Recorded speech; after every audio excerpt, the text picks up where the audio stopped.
Di video sebelumnya kita udah lihat cara nginstal yang cukup panjang dan sekarang kita udah bisa jalanin Laravel-nya.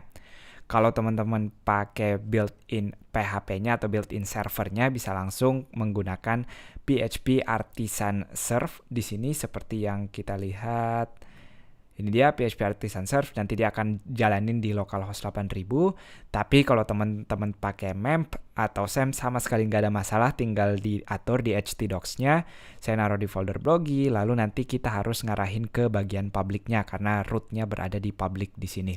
Tapi kalau pakai PHP Artisan Serve, langsung aja seperti ini tanpa perlu nulis nama folder dan juga publiknya, dia akan otomatis kebuka.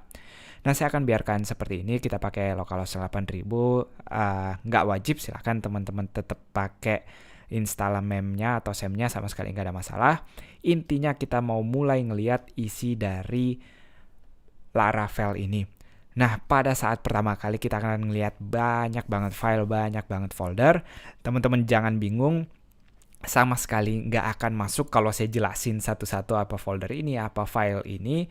Kita akan mulai dari apa yang kita lihat. Yang kita lihat di sini adalah welcome screen-nya. Datangnya dari mana sih? Semua yang ada di Laravel, kita harus ngelihat istilahnya root-nya atau asalnya.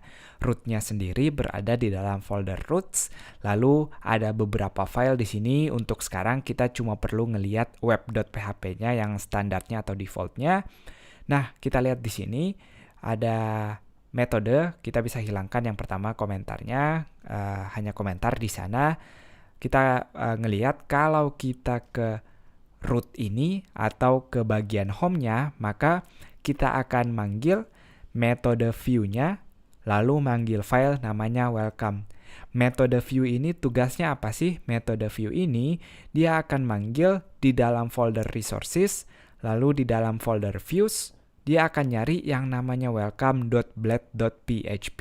Nah, Blade ini kita akan bahas detail di video-video berikutnya. Ini adalah ekstensi atau sistem templating yang dipakai. Jadi sama aja welcome.php, tapi kita taruh di situ .blade.php, dia akan otomatis tahu di sini kita pakai blade.php. Jadi dia akan manggil file ini ketika kita hit bagian home-nya. Saya bisa buktikan kalau kita buka file ini, lalu kita cari yang ada tulisannya di sini, misalnya Laravel. Saya akan ganti jadi Laravel coding. Lalu kalau kita ke browser sekarang, saya reload, kita akan melihat Laravel coding di sini, berarti kita mengedit file yang diarahkan oleh root-nya. Nah, untuk sekarang, kalau teman-teman mau ngelihat misalnya saya bikin satu root baru, namanya coding di sini, kita harus langsung manggil file, misalnya saya return text aja, halo coding di sini. Kalau sekarang kita hit codingnya, maka kita akan melihat teks halo coding di sini. Nah, jadi nggak harus langsung view-nya, kita bisa langsung return seperti ini. Tapi kalau teman-teman mau seperti sebelumnya, misalnya saya akan manggil namanya di sini home.blade, nggak usah pakai blade, home aja. Lalu di dalam resources, di dalam views-nya ini saya akan bikin satu file namanya home.blade.php. Kita bisa generate HTML biasa di sini, lalu saya akan tulis home untuk title-nya dan cukup H1 di sini. Selamat datang di home. Jadi sekarang kita lihat bukan teks hello coding lagi, tapi H1 hasil dari home.blade.php-nya. Nah, untuk views-nya mumpung kita lagi di sini, kalau teman-teman mau naruhnya lebih rapi di dalam folder, misalnya ada folder blog misalnya, lalu blog home-nya tadi kita masukkan di dalam folder blog-nya. Sekarang tentu kita nggak akan ngelihat, jadi akan ada error seperti ini, home-nya not found. Kita akan tulis dulu nama foldernya yaitu blog, baru slash home-nya atau slash nama filenya. Baru kita akan melihat hasil yang kita inginkan.